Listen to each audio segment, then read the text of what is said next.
every time you think you got it figured out, it changes. That's really what it comes down to. And as long as you're okay with that, you can adapt to pretty much anything. I mean, that's the gift of the human mind, right? We can get used to darn near anything, whether it be on the good side of the scale or the bad, which is our blessing and our curse.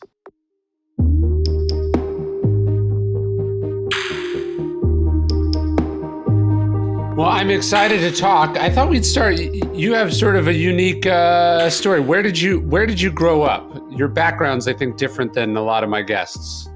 I grew up all over. Originally from Michigan. Grew up in North Dakota, South Dakota. Spent a lot of my growing up years in Mississippi, and then joined the military, and so ended up in a bunch of different places after that as well. Were your parents in the military? My dad was 21 and a half years. Yeah. What did he do?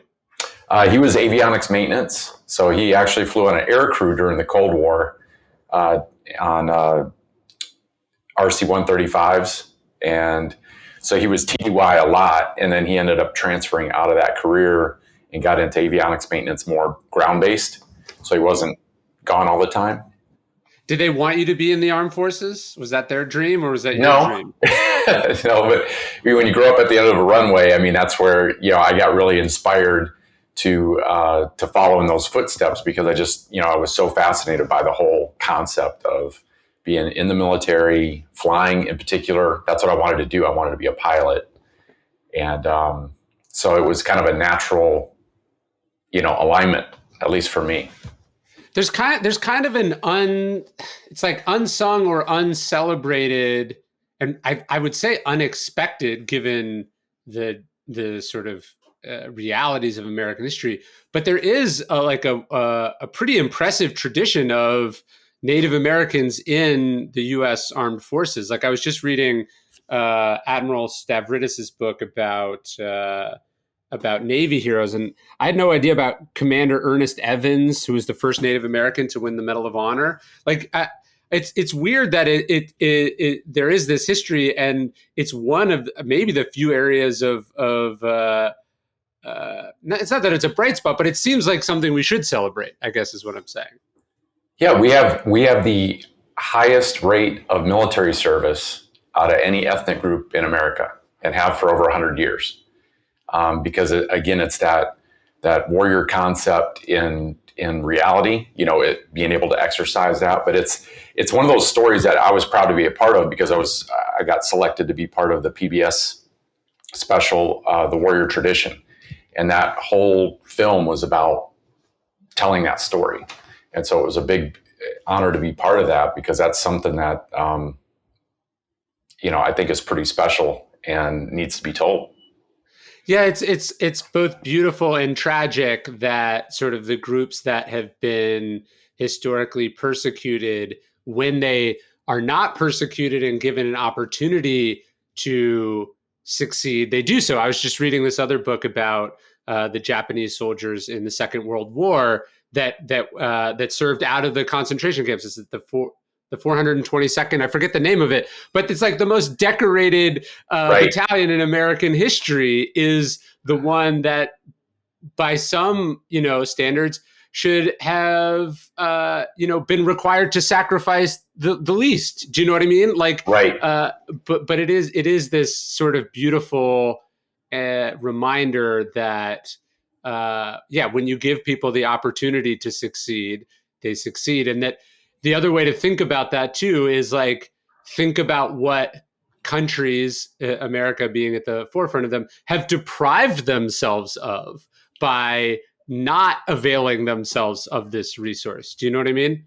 I do, because and that was one of the reasons why we had such high service rates in World War I, is because that was a chance finally, after all the big wars were over between, tribes and the U.S. government. It was a chance for our people to prove their worth in this society, to be able to stand up and be proud of who they are, and really, kind of exercise, again, that warrior tradition in a different way, and make a contribution to this nation. And so that was one of those really special, unique things. But yeah, it's almost like there's a chip on their shoulder, like there's something to prove. And yeah, the unit that you're talking about of World War II, I read about them as well. And same with Tuskegee Airmen. Yes. It's, when you have that, kind of that almost like a chip on your shoulder, like you've really got something to step up for and prove, if not to anyone but yourself. Our Navajo code talkers are another great example of that. Fascinating story in and of itself. Yeah, Robert Greene talks about the death ground strategy, sort of when it's not just you have something to prove, but also when there's very little to lose, right? Because where are they going to go back, right? Right. It's tragic, of course, that they're in this terrible position. But if you think about why they would want to go do this thing, it's because all the other options have been closed to them, and it is kind of a forcing function towards channeling all of one's hopes and efforts towards this sort of singular avenue. Right. Makes you a dangerous asset. When you're pushed into a corner, that's when our real, that's when that warrior spirit really comes out. Because you do feel kind of painted into a corner, and that's yeah. Well, it's powerful but volatile. Definitely. It's got to be channeled the right way, for sure, because it can definitely go off the rails pretty fast. But at least to have that direction like that, being able to step up and be able to be of service, be able to make a contribution in that type of way, really was remarkable. So obviously you're sort of traveling around as a military brat as a kid, but what is your sort of tribal life at that time? Like what is it like growing up as you grew up? How are you immersed in these sort of traditions and ideas? Yeah, I grew up always knowing who I was and where I came from, but I grew up away from my people. My tribe is based in Michigan. Home was where the Air Force sent us, but I always was connected to my culture. My grandma taught our traditional language, and this was back in the 70s, before a lot of the traditional languages started to come back. We have this language renaissance in our tribal communities that began during that time. My grandma was a part of that. And so I was always kind of raised to understand, to be proud of who I was and where I came from. But having that disconnect was always tough. Every time I went back home and we visited, I would get that reconnection again. But until I started actually, my entire adult life, I've served Indian country. I've worked with over 500 tribal communities, tribal nations in the last, 25 plus years of my life. And so that's really where I got immersed and kind of at the big picture level too. So I was always, like I said, I knew my tribal background and history, but working as, across the board with all different tribal communities is really what kind of keeps me connected in a much stronger way. Back in the ancient world, philosophy wasn't abstract, it wasn't theoretical, it was designed to help you live the best life. In Stoicism 101, we have a 2-week course that will introduce you into philosophy that will make you a better person. There's interviews with me, daily lessons that will challenge you to be better, give you new ways of thinking, tackling the problems of life, becoming your best self. As Marcus Aurelius says, you could be good today, but instead you choose tomorrow. Epictetus says, how much longer are you going to wait to demand the best for yourself? Check out our new course, Stoicism 101 at dailystoic.com/101. Yeah, how does that work? Because I have to imagine that part of the tribal community has always been a little bit, if not nomadic, but sort of spread out, right? So like, it's both you're away from it, but also it's everywhere, I have to imagine, right? Like the idea that it's rooted in a place is probably a tad more Western than natural.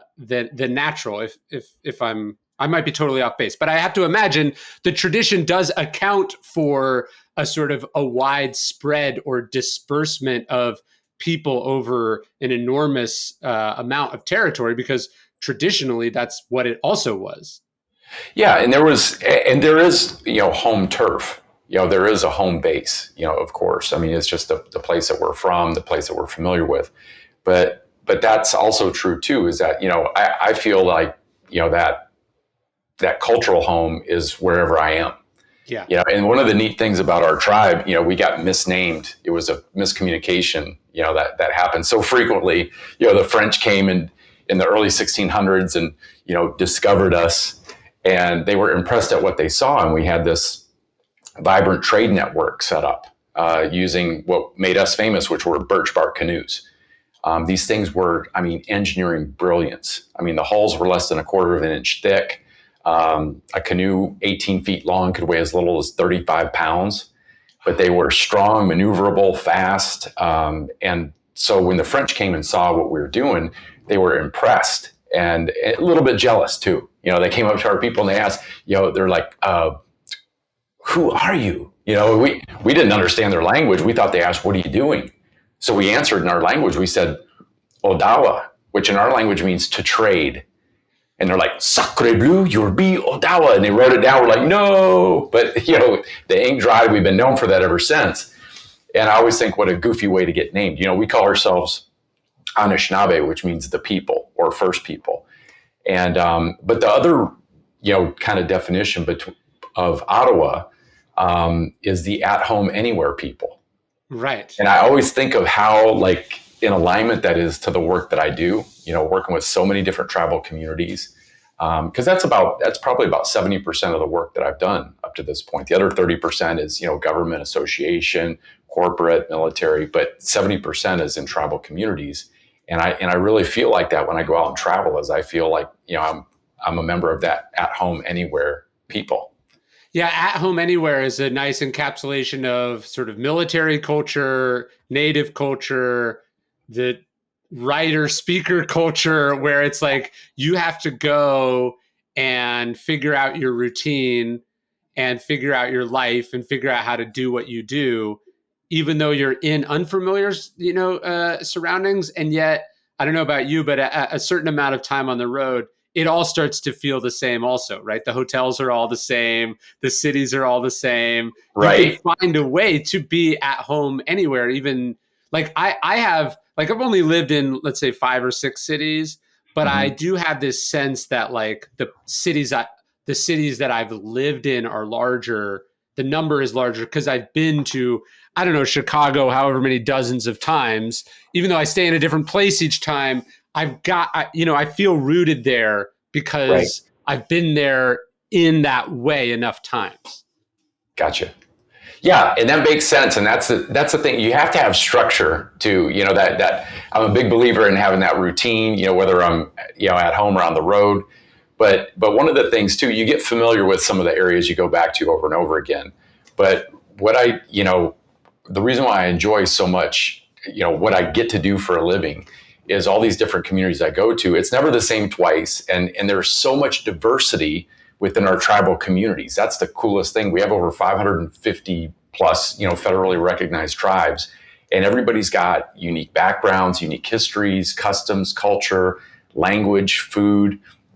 So it's a kind of an adventure just in that alone, because I'm constantly learning, constantly. And that's one of the things that makes what I do so enjoyable.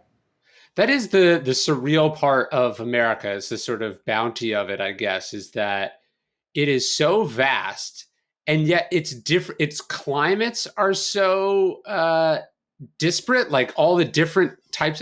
And then, but also that how many of the states have the same amount of diversity, if you know what I mean. It's like, okay, Colorado has mountains and sand dunes and deserts and plains. And then Texas has all of those things also, right? And that America is so vast and enormous, but that all of the different places have their own diversity inside them. Of course, we would have so many different kinds of people, and then also have so much sort of shared understanding as well. Right. Yeah, it's microcosms. When you start fine slicing those little things, every one of those little microcosms is another adventure in itself. And like I said, even the tribal communities I work with, or the different tribes, they have their own individual bands, just like my tribe does, and they're all unique.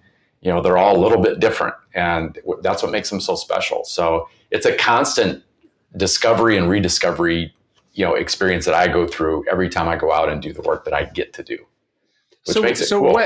So what draws you to the Air Force Academy? How do you end up there? Like I said, growing up at the end of a runway, I was always fascinated by aircraft. And as I got older, that was a path that for me looked like something that I wanted to really pursue. I remember seeing my dad's patch, for Strategic Air Command.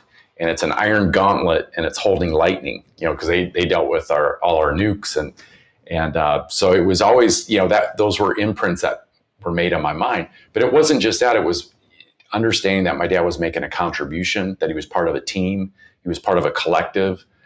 He had dedicated his life in service to others. My mom did too as a career nurse. And so growing up with that kind of belief and that understanding was kind of a natural alignment. So I started applying myself as I was going through junior high, high school. I really started to apply myself because my goal was to go to the Air Force Academy. I wanted to fly. My parents ruined me at 13. I got an orientation flight in a Cessna, and I was never the same. It was like, pie in the sky became pie that I could see, smell, taste, and touch. It was right there in front of me because I sat in the front. And, halfway through the flight, I'm just looking around, just fascinated. And the pilot says, "Why don't you reach forward and put your hands on the wheel?"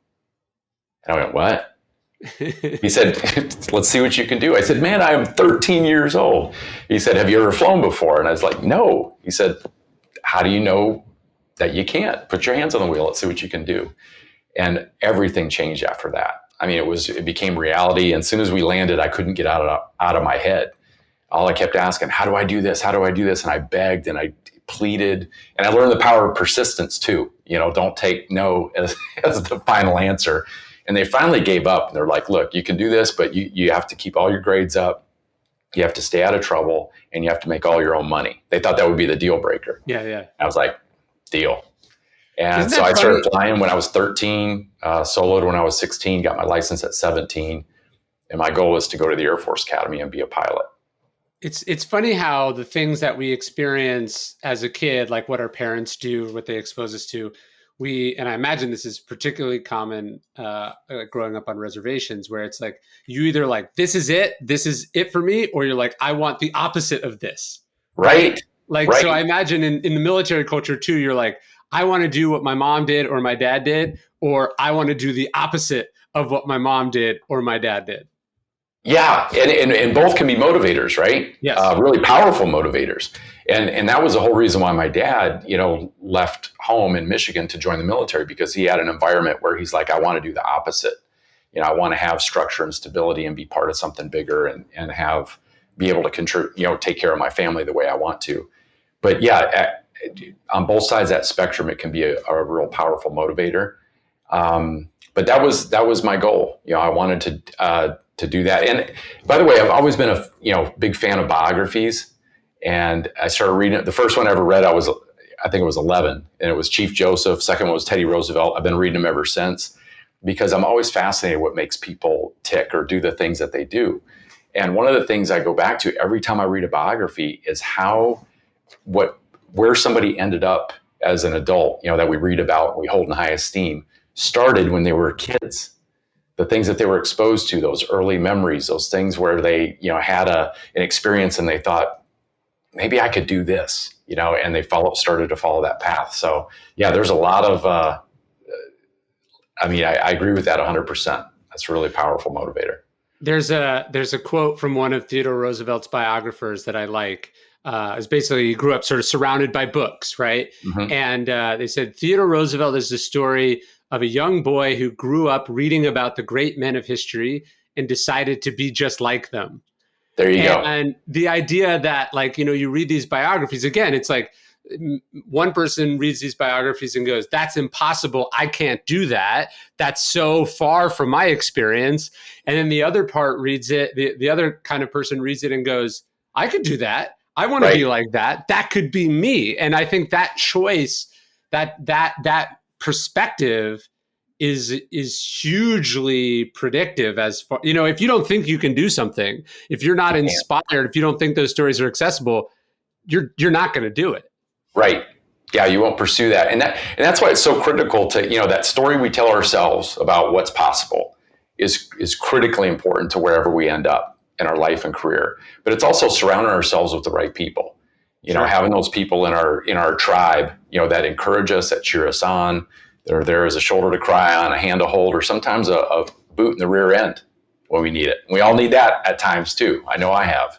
But that is, really powerful components on, what allows us to become the best version of us, down the pathway. But yeah, that story, and it starts in our minds. Can we do it, or is it impossible? Either answer is right. Yeah, I spoke at the Naval Academy last week, and I didn't go to a great college. My parents didn't have super high expectations for me as sort of just an ordinary middle-class kid. You go to college because you're supposed to go to college. And I was sort of trying to communicate to these kids just how absurdly rich the environment they're in is, as I'm sure you found at the Air Force Academy. I mean, you're surrounded by the best and brightest of your entire generation, in some ways of the entire world, right? And either that inspires you and it makes you better, or it's intimidating and you just sort of avert your gaze from it. And same thing, I'm not like these people, I can't keep up. But I have to imagine that the people in your class have gone on to do some incredible things as well. I mean, that's a generation of leadership in American and world events. Yeah, and that's the crazy part is I think both things were true. I was intimidated, definitely, but I was also inspired. Yeah, because you show up, when you come to a place like that, one of the military academies. I mean, it's an elite institution that handpicks people from different environments where they were the big fish in the small pond. They started to outgrow. I mean, and these were, straight A students, varsity athletes, and so when you come into that environment, all of a sudden you're a little tiny minnow, in a really big lake. But it gives you an opportunity to grow, because when you're surrounded by that, again, I had an elder tell me this years ago, and the older I get, the more I see it to be true. He said, our spirits are like sponges. They soak up whatever they're around. And when you're in an environment like that, where you're soaking up this incredible stuff, I mean, you can't help but benefit.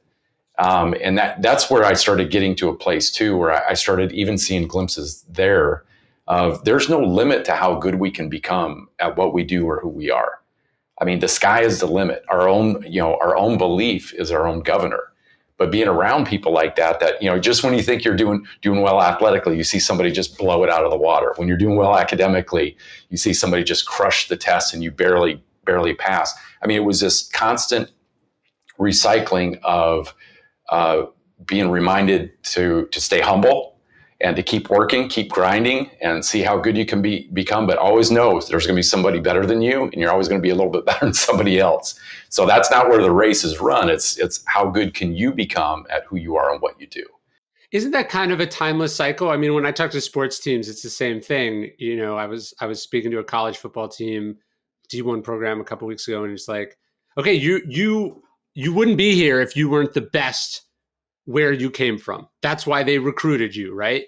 Right. And then you came here and you're now not the best, right? There's a few freaks here or there that just always the best. There's the LeBron James who are just punching so far above their weight. But for us mere mortals, and that includes successful people, life is a continuous series of promotions that are also demotions, right? So it's like you succeed in some business, and all of a sudden you are bumping into people who have been doing this thing for 20 years, and they have more money than you, more experience than you, more contacts than you, right? You get promoted into leadership and suddenly you're surrounded by other leaders, right? Or you get into the Naval Academy and you're no longer the best from your high school. You're just one of 4,000 students who, and how one adjusts to going from the best to having trouble keeping up, to me, is everything. Like, how quickly can you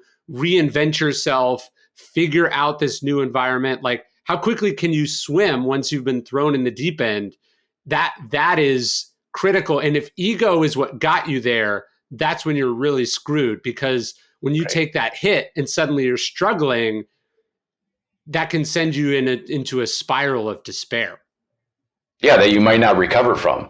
If you're going with that, type of mentality, that can really doom us, to a dark corner. So it really is. I mean, it's that, I call it, the Weeble Wobble effect.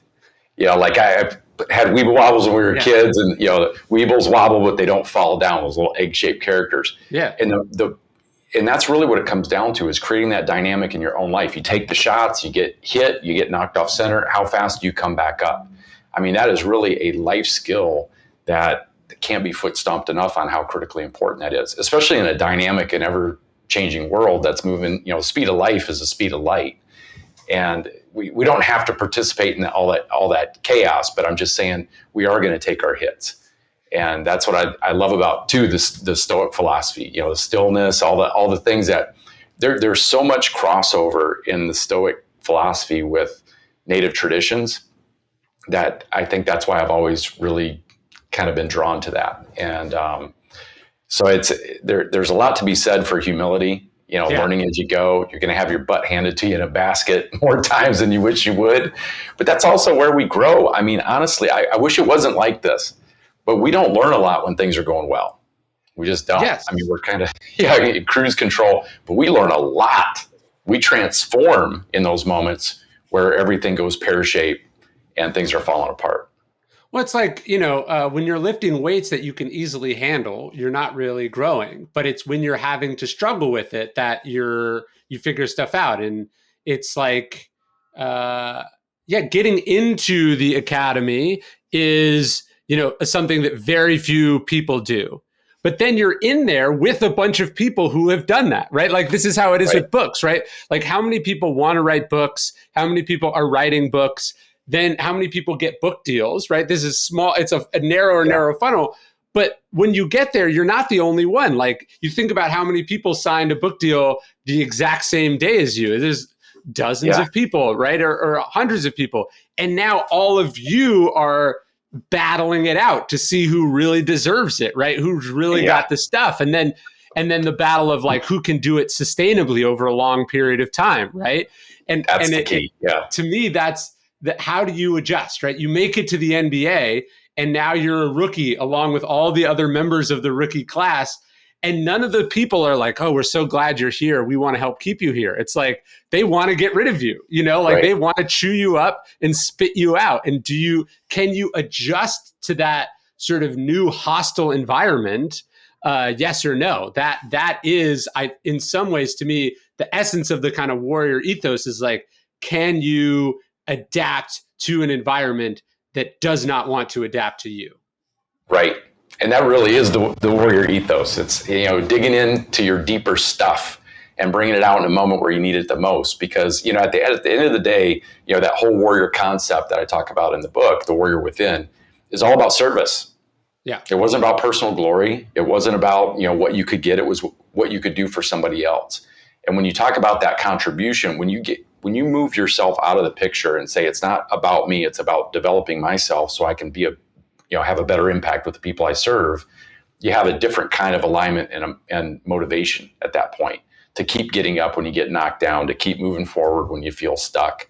But that is, like I said, it's tough to get into that mode where every chance you have, when you go forward, you get into a bigger arena. Every time you think you got it figured out, it changes. That's really what it comes down to. And as long as you're okay with that, you can adapt to pretty much anything. I mean, that's the gift of the human mind, right? We can get used to darn near anything, whether it be on the good side of the scale or the bad, which is our blessing and our curse, right? Well, it's funny. Yeah. The idea of being of service, because I think people think like the NBA, they think, the military, they think Harvard, but all these elite institutions, it is a hostile, unwelcoming environment. But if you're in it, like on reality TV shows, they're like, I'm not here to make friends, right? If you come into it hostile, like it seems like that would be an attribute. But I feel like those sort of selfish, only in it for myself people are also pretty fragile and tend to get back what they give, like that. Right. And so that must be strange. You're like, hey, I'm in this. I'm fighting for this thing against these, unlikely odds, success. I've worked so hard for this. And yet, if you're solely motivated by that, not some deeper purpose, some bigger contribution, not only does I think would it make success be kind of empty, it's actually not a great strategy. Most warrior cultures are kind of that band of brothers thing. Right. Right. Yeah. And you're dealing with such a small picture when you're just coming at it from the self. You have such a small, arena to work within. When you expand that out and say it's so much more than just me. It's trying to develop myself so I can be of better impact, contribute more to my team, to my tribe. That has a whole different feeling attached to it. That means when we do get knocked down, it's like, who am I not to get back up and keep moving? I'm not doing this just for me. Yeah, I'm upset. I'm mad. I'm PO'd. I'm hurt. I'm frustrated. But it's not about me. This is the time where we got to keep moving forward. And that's why it's also critical to surround ourselves with good people, for that reason. The ones who are also warriors beside us, behind us, in front of us. That's one of the things I talk about in the book. Warriors never fought alone for that reason. When we're on our own, it's easy to hit the chicken switch. Sorry. No, as I was preparing for my talk, I was reading about Wesley Brown, who was the first Black graduate of the Naval Academy in 1949. And I came across this story. So Jimmy Carter is, I think, 1 year ahead of him at the Naval Academy. He grows up in a small, rural, segregated town in Georgia, is basically, as primed to be as racist as one could be, given his backgrounds. And he sees sort of how the other cadets or midshipmen treat this guy who's having a really difficult time. And Jimmy Carter just sticks his head in his room one day and says, like, "Hey man, hang in there. Like, I'm rooting for you." And he was the only person in the entire Naval Academy that did this for this guy. And he talks about sort of how instrumental that was in actually making him hang in there. And I think about that because, so often, again, we think of the sort of warrior as a thing within, or the warrior mindset as being this thing that's about us against the world. But it's really about the tribe. It's about the community. It's about what you do for the person next to you that not only helps them and makes the group stronger, but I think, it makes you stronger also, because it imbues your cause or your success with some kind of significance or goodness that isn't just, I'm trying to get ahead for me. Right. Yeah, you're attaching to something much bigger. You're drawing power from places that are way beyond you, and that's the coolest part. It's like almost like you're channeling lightning at that moment of strength, of courage. There's one of the things I talk about in the book, borrowed courage, which came from a story of a friend of mine who's a firefighter who, I love that term. And that's why his story is in there. It's about being around other people who've been there, done that. Yes. And being able to borrow a little bit of that courage and confidence and trying it on like a shirt and then saying, okay, I think I can do this too. And that's how we grow into that next level, and then that next level and that next level. And it never stops. We never get there. That's the crazy thing is, this is, life is meant to be lived until we draw our last breath. And as we're, breathing and have blood in our veins, we've got another opportunity to do it better. Yeah, I feel like just like hatred or selfishness or cowardice, that's contagious. So is courage and positivity and connectedness and goodness. And so what, I guess to me, that's a critical question also. What are you radiating outward? Yes. Are you contributing to things getting better, coming together, people believing in something, or are you that sort of that negative force that's pulling those things in the other direction? Yeah. And that's a choice we get to make. Yeah, we didn't choose the circumstances we're in. The last couple of years have been nuts for everybody, really tough, heartbreaking at times, definitely fearful. We didn't choose the circumstances that we're in, but we always get to choose who we are and how we are as we step through moments like this. I mean, that's in our realm of control.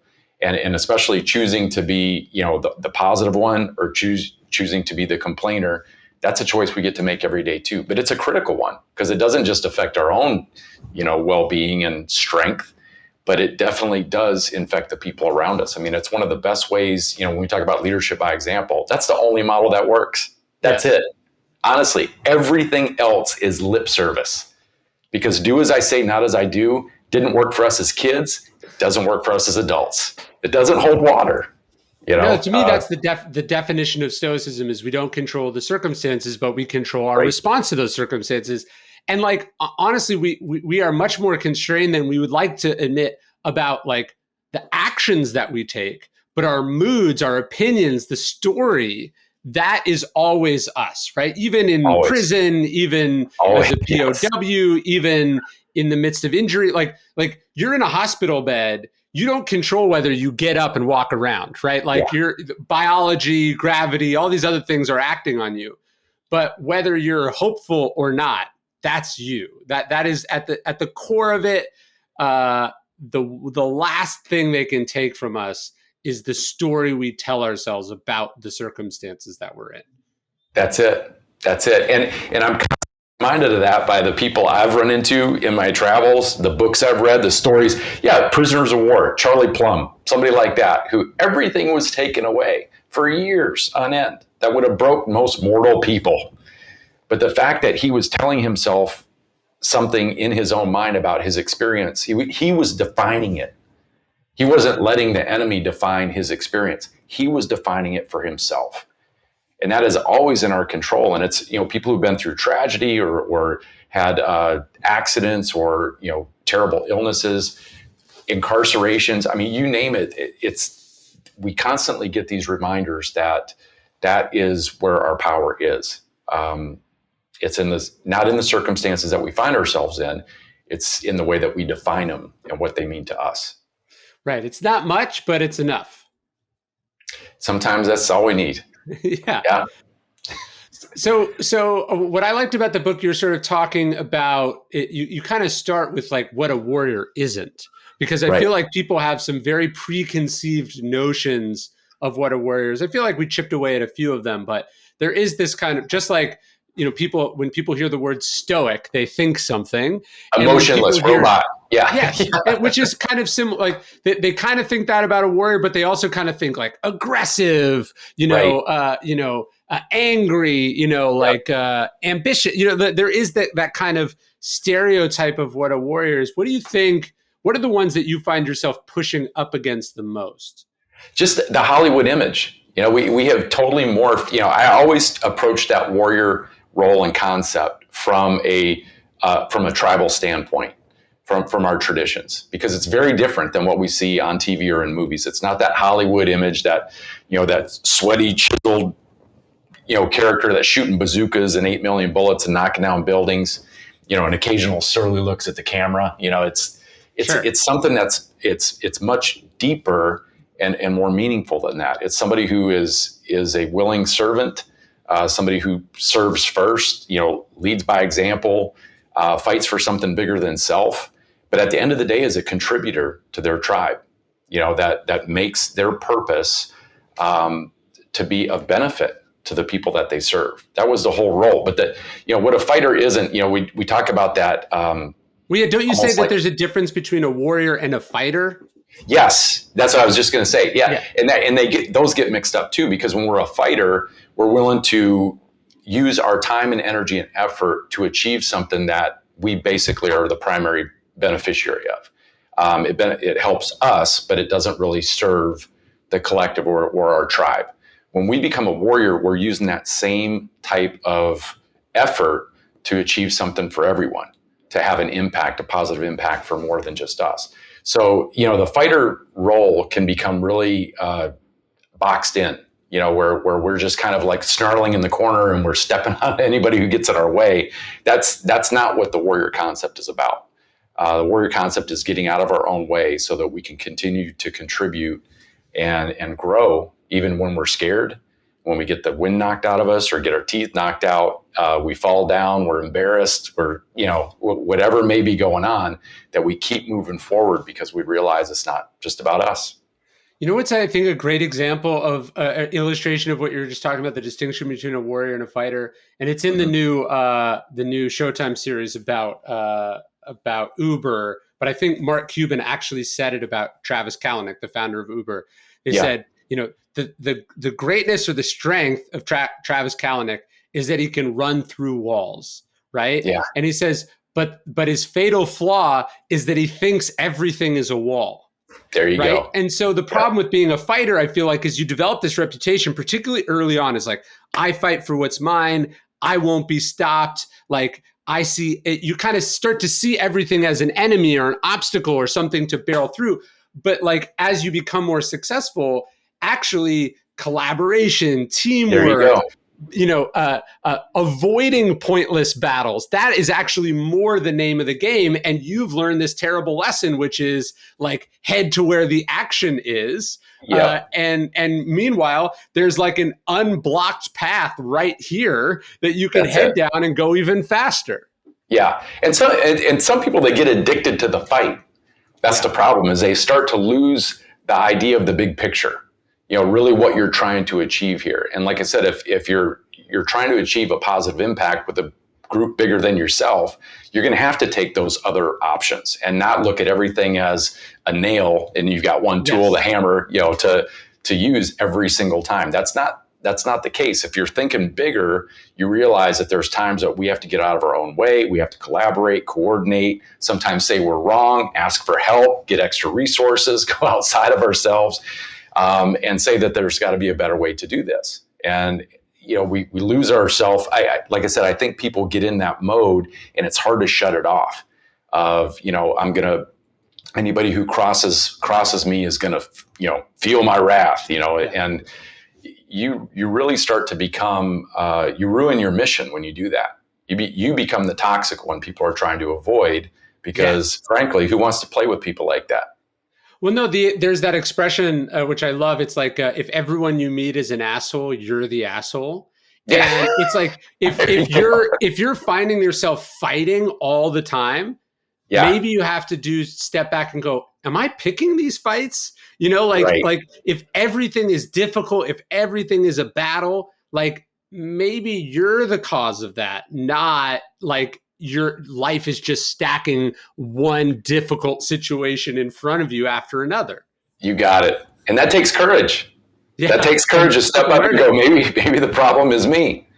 What am I doing to contribute to these messes that I keep stepping into? Is the world just full of messes, or am I the one creating it? Yes. So that takes a clear-eyed view of ourselves, to really be introspective and realize that sometimes we're the ones who have to change. Yeah, and look, like a country and an organization, it needs warriors, but it also needs diplomats and statesmen, right? People who like if you're solving all your problems with your military, I'm meaning this figuratively, but also literally, like you're probably not availing yourself of some less costly, less gruesome, less bloody solutions to your problems. And I think so Travis Kalanick is just crashing into wall after wall and not questioning, why is this wall here? Why am I going this direction? What if I did this instead? And you can only do that for so long until you might become very successful, but it's probably not a happy form of success. And eventually it probably has the seeds of your own destruction in it. Yeah, there's a cost to that. You can achieve so much with that, but I think it's not sustainable. I think there's a very deep cost to operating that way. You tend to start pushing people away. You start losing opportunities. It's bad for us. It leads us to burnout. Our anxiety is always at a high level because you're always in fight mode. Yeah. You're always vigilant, constantly head on a swivel. Everybody's a threat. Everything's a problem, and again, everything's a nail to be hammered down. And that can get you so far. And that's the dangerous part. You can be functional enough until it all crashes out around you. And then you stand back and look at the debris field and say, what the hell happened here? I have a question for you. So I'm sure you're familiar with the idea of monomyths, right? That we sort of, all these cultures share these same ideas of the myth, the hero's journey being one of them. Mm-hmm. Obviously, every culture has a warrior culture. Right. Whether we're talking about the Spartans or the samurai or the Greeks or the Romans or the Western, the pioneers of the West, and then obviously Native American culture. And there's a lot of similarities, clearly, right? But have you found that there is anything distinct or unusual or you think worth celebrating in the sort of native warrior tradition that maybe we're not as familiar with? Definitely a lot. And that's why I love that archetype because yeah, you're right. There's warrior cultures across, and I'm fascinated by those. I'm a history, buff, constantly reading. But yeah, that the reason why our warrior culture to me has always been such a great model, whether you're native or not, is irrelevant. And these principles can apply to whoever uses them. But because our warriors were fueled by love, by compassion, by commitment to their tribe. And like I said, it was all about service. It wasn't about personal glory. It was about serving and moving yourself out of the way to realize that it wasn't about you. It was about your tribe that you were there to protect, to defend, to fight for, die for. So it was a model that was based on compassion and love more than anything, and a very deep commitment. So I love that part.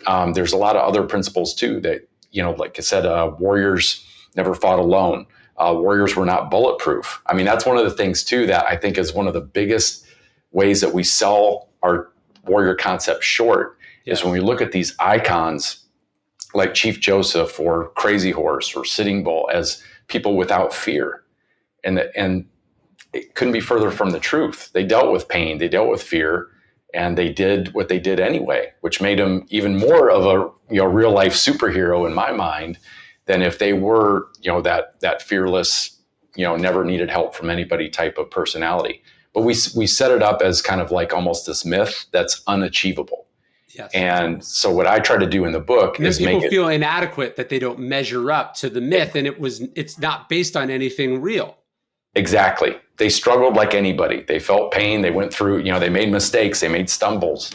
And so that's what I try to do in the book is make that whole idea very achievable by laying out those principles that help us become a better version of us in service to our tribe. But that's what makes, I think, our warrior culture very different than some of the other ones in history. Yeah, one of my favorite quotes from Hemingway, he says, when people bring so much courage into the world will try to break them. And then he says, those who break can become stronger at the broken places, but those who will not break the world kills. And I think, if you think that you're sort of unbreakable or bulletproof, as you say in the book, like life will find a way to disabuse you of that notion quite painfully. Painfully, yeah. And if you continue to resist and you think you're above or beneath asking for help or expressing vulnerability or weakness, like then you're doubly lost. Like, and that does seem to be a universal tragedy of a lot of the warrior cultures, is that inability to be like, I'm struggling, I'm hurting, invisible wounds, etc. Like, is like, how do you, it's like. Actually, in Meditations, Marcus Aurelius says, like, look, in the heat of a battle, you would never think twice about asking a comrade for help, right? If you stumbled or you needed, to be lifted up over a wall. But it is tragic that afterwards, right, we don't want to avail ourselves of the same benefits of community. Yeah, and I think at the end of the day, it's actually the highest expression of courage. Sure, is to be able to say, I need help, because the goal is to still make that contribution, to still make a way forward. The goal isn't to preserve our own ego. Our warriors were very clear in their role. It was to feed and protect their people, not to feed and protect their ego. And when we get those things mixed up, we set ourselves on this place where we start painting ourselves into a corner, and we think that asking for help or outside resources is weak, where we admit we don't know everything. There are these crazy stories we tell ourselves about what we think we're supposed to be, and we get out of the way of actually becoming what we could be. And so but I love that broken spot. It's like, that's one of the things that sometimes we do have to be broken to let the new growth through. Whether it's you walk by a sidewalk and that, concrete's broken, there's a flower shooting up. It wouldn't have happened if that didn't break, but unfortunately it's pretty painful to go through. Doesn't mean that it's the end of the story. Sometimes it's the beginning of a new one. Have you seen that Kintsugi pottery? Do you know what this is? Yes. Yeah, that's exactly what I was thinking when you brought that up. Yeah. Which is amazing, because they're basically taking, something that is broken and making a more beautiful piece of art through that experience.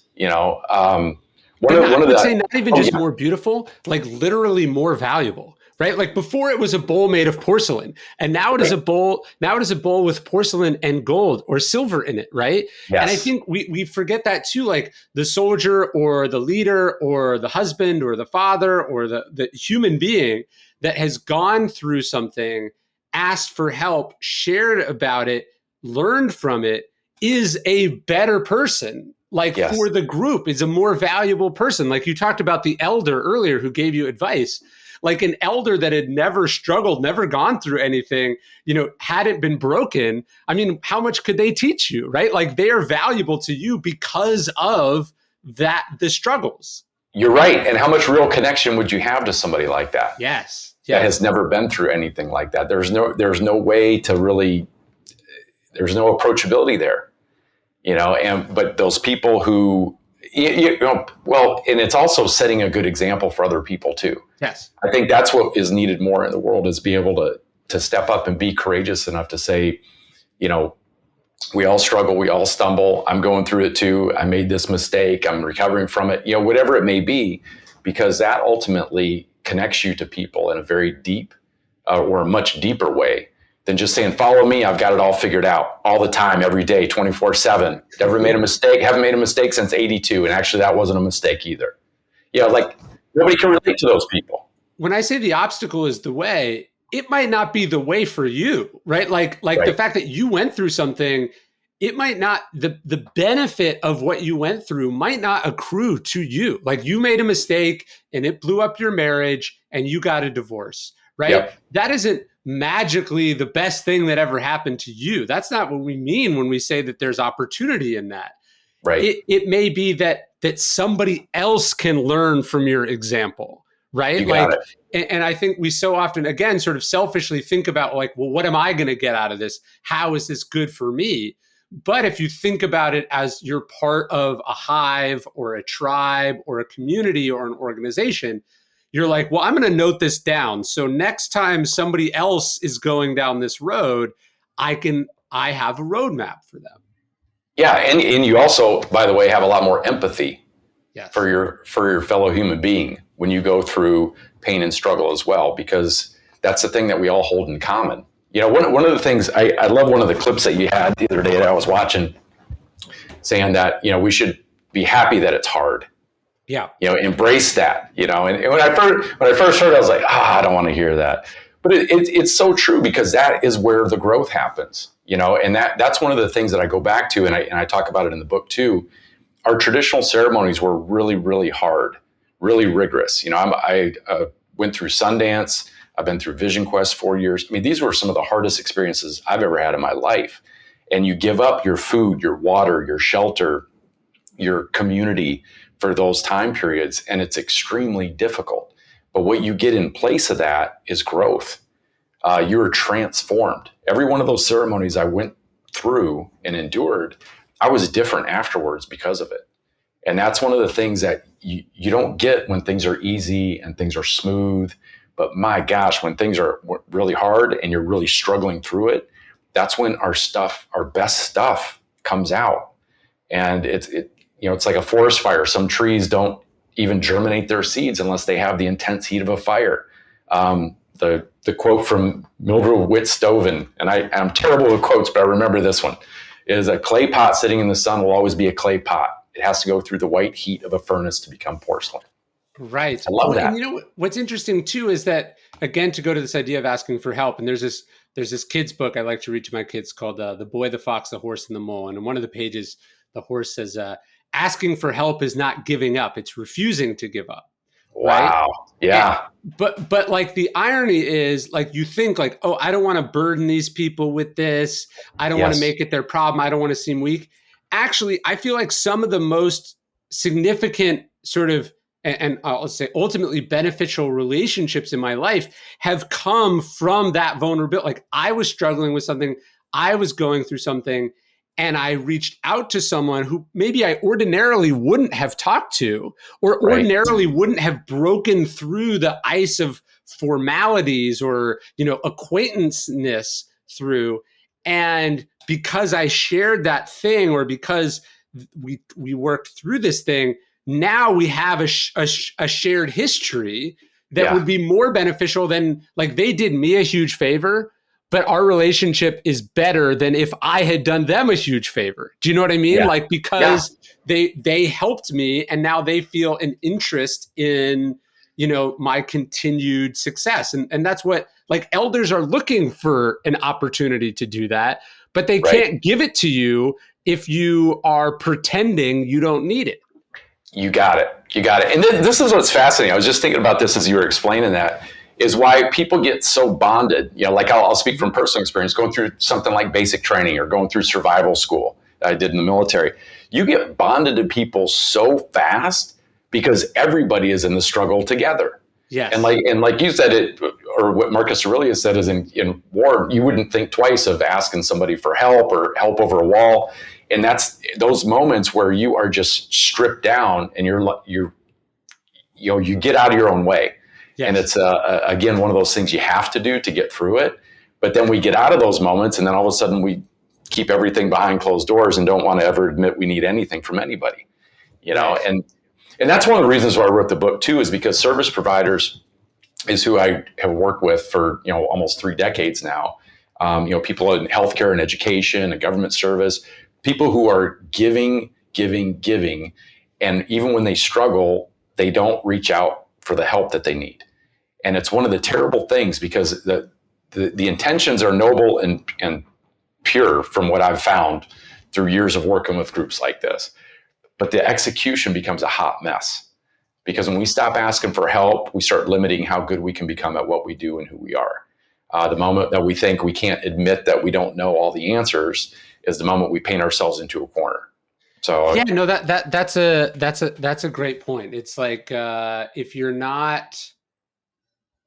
just missing a lot of opportunities for connection and growth. And ultimately it's kind of selfish, right? Like, so if you're struggling and you're not dealing with your shit, and you're not trying, you're too proud to ask for help, etc.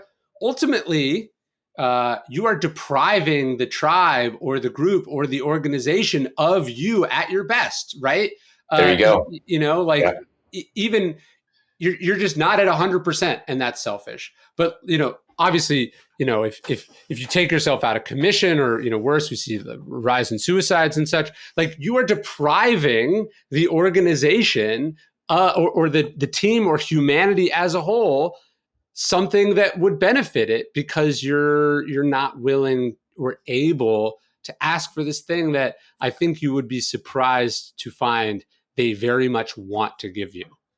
Yeah, I agree 100%. And life will keep teaching us that lesson until we get it. That's the thing that I found too.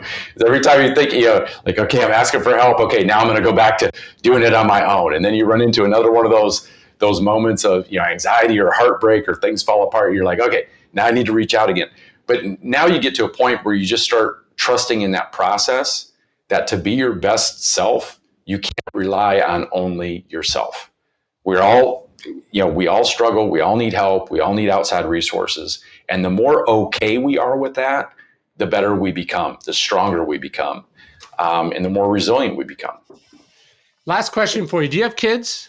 I do. 2 daughters. How have you taught, other than example, how do you think about instilling the sort of the warrior tradition to your kids? How do you help them cultivate the warrior within? Based on what we're talking about right now, that there's always going to be a struggle, that you need to take care of yourself, because the more that we neglect that part, our power gets diminished. So it's taking care of yourself. It's surrounding yourself with good people, because we're all going to need that moment where we need that support, to remember that you don't have to have all the answers, that you'll figure it out in time, and that you keep finding a way to put one foot in front of the other and move forward. And they have had a lot of opportunities to work on that. The last couple of years have been really tough with the pandemic and virtual school and all that. What's that? How old are they? 16 and 21. Wow. Okay. Yeah. So they took the brunt of it as young adults. Like, my kids are 5 and 2. So it's like, it's been hard, but they're also not aware of how hard and why it's so hard. Right. To get hit at 14 or at 19 would be so difficult because you would know what's happening, but not fully have all the tools or the autonomy to respond how you might like to respond. Yeah, exactly.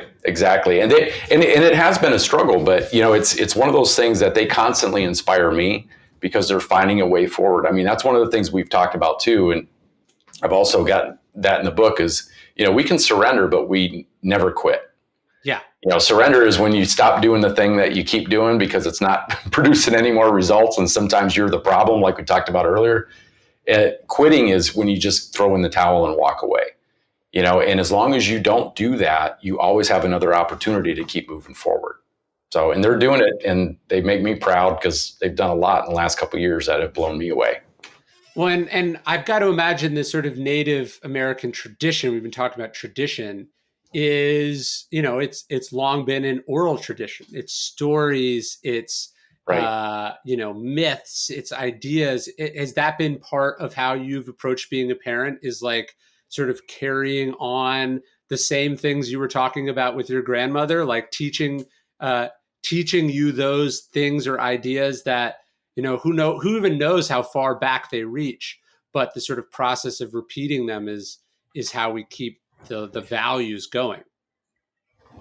Yeah, I'm a huge proponent of the oral tradition, and I don't tell my girls necessarily the traditional stories that our elders tell, but I am a huge proponent of story. I always have been. Like I said, I don't remember most of what my thermodynamics class was like at the academy, but I remember stories my grandma told me when I was 6.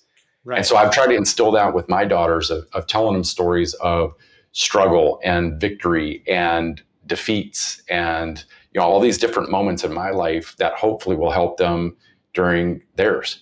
And that's really what it comes down to is trying to get another piece of the puzzle to make somebody else's journey a little bit smoother than maybe ours was. And that probably goes back to you being a little kid reading biographies too, right? Because what is a biography but the epic story of a great man or woman and what they went through and how we might apply that in our own circumstances. You got it. Yeah, because if they did it, maybe I could too. That's always the takeaway, right? When you see what these folks went through. But I love reading their story. Conversely, right? I don't want to do what they did because that worked out very badly. That too, but it's all learning. It's all learning, and that's a good thing. But it's definitely inspiring to see people we hold in high esteem did not have an easy route.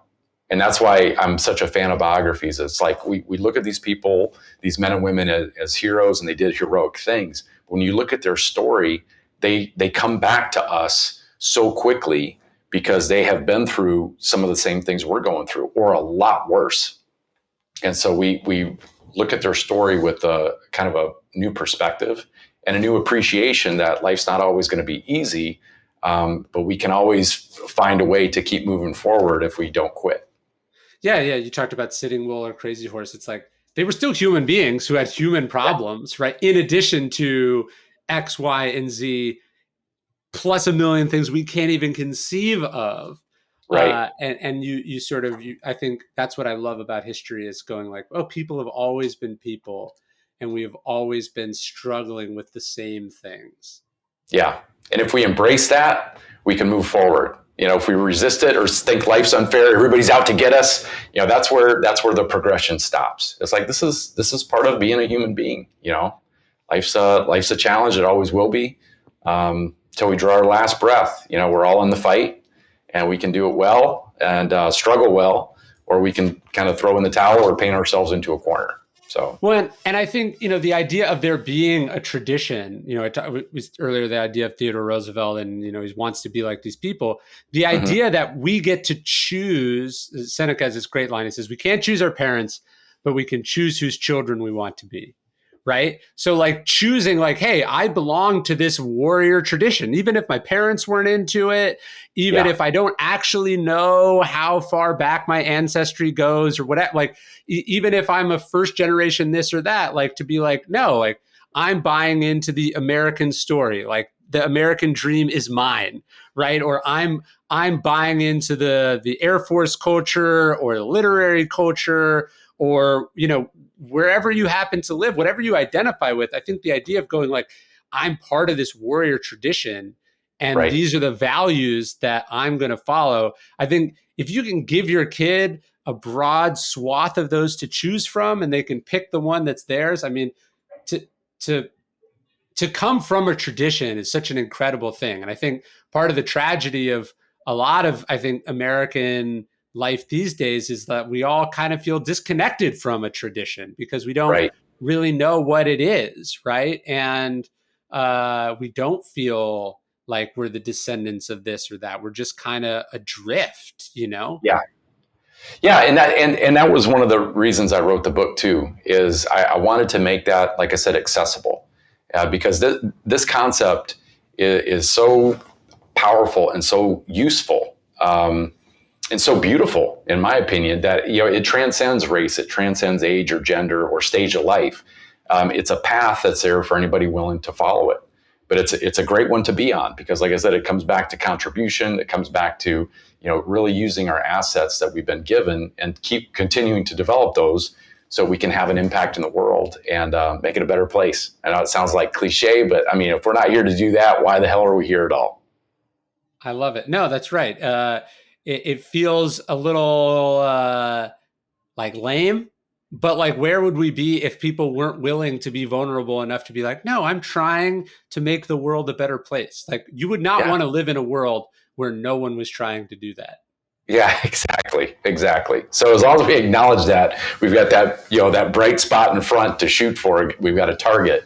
But yeah, who wants to live in a world where like, well, we'll just see what happens, or at least it's not as bad as it used to be. I mean, I don't know. We've all been around people like that. I feel like my spirit gets sucked out, when you're around people like that for too long.